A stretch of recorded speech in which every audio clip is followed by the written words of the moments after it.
पिछले एक दशक में भारत में हजारों स्टार्टअप्स आए, लेकिन बहुत कम ऐसे थे जिन्होंने लोगों के दिलों में वही जुनून और उम्मीद जगाई जो कभी ओला इलेक्ट्रिक ने पैदा की थी। यह सिर्फ एक कंपनी नहीं थी, यह एक सपना था। सपना कि भारत इलेक्ट्रिक व्हीकल्स का ग्लोबल हब बनेगा।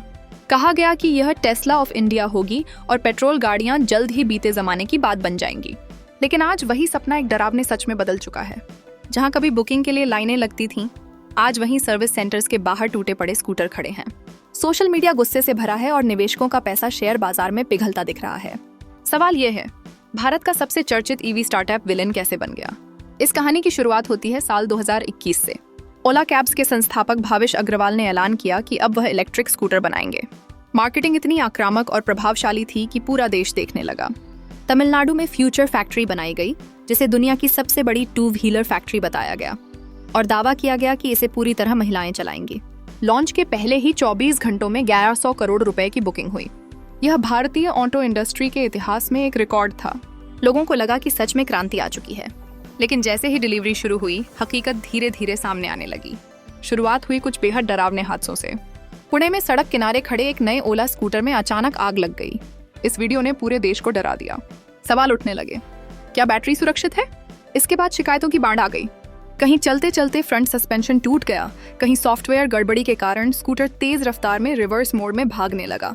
तकनीकी समस्याएं किसी भी नई कंपनी के साथ हो सकती हैं, लेकिन असली समस्या प्रोडक्ट नहीं थी।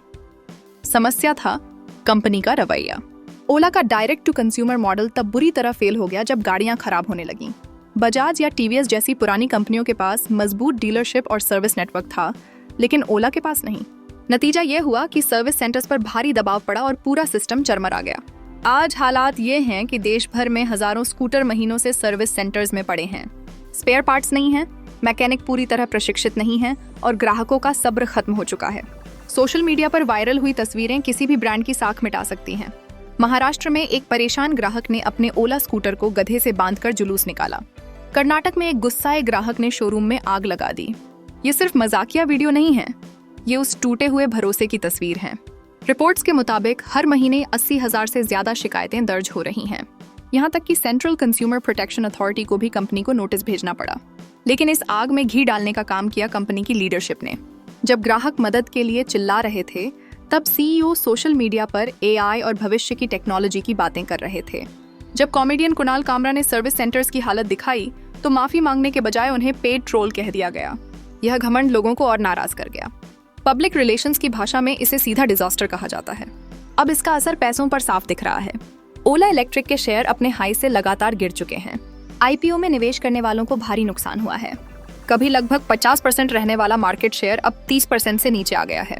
टीवीएस और बजाज जैसे पुराने खिलाड़ी जो शुरू में शांत थे, अब अपनी मजबूत सर्विस और भरोसे के दम पर बाजार वापस जीत रहे हैं। अब सवाल ये है, क्या ओला यहाँ से वापसी कर सकती है? कंपनी ने हाइपर सर्विस जैसे नए अभियान शुरू किए हैं और सर्विस नेटवर्क बढ़ाने का वादा किया है। लेकिन विशेषज्ञ मानते हैं कि जो भरोसा टूटा है, उसे जोड़ने में सालों लगेंगे। ऑटो इंडस्ट्री में सबसे बड़ी पूंजी ट्रस्ट होती है और फिलहाल ओला ने वही खो दिया है। ओला इलेक्ट्रिक की यह कहानी हर उद्यमी के लिए एक सबक है। बड़ी फैक्ट्री बनाना और करोड़ों की मार्केटिंग करना आसान है, लेकिन ग्राहक को समय पर सर्विस देना ही असली बिजनेस है।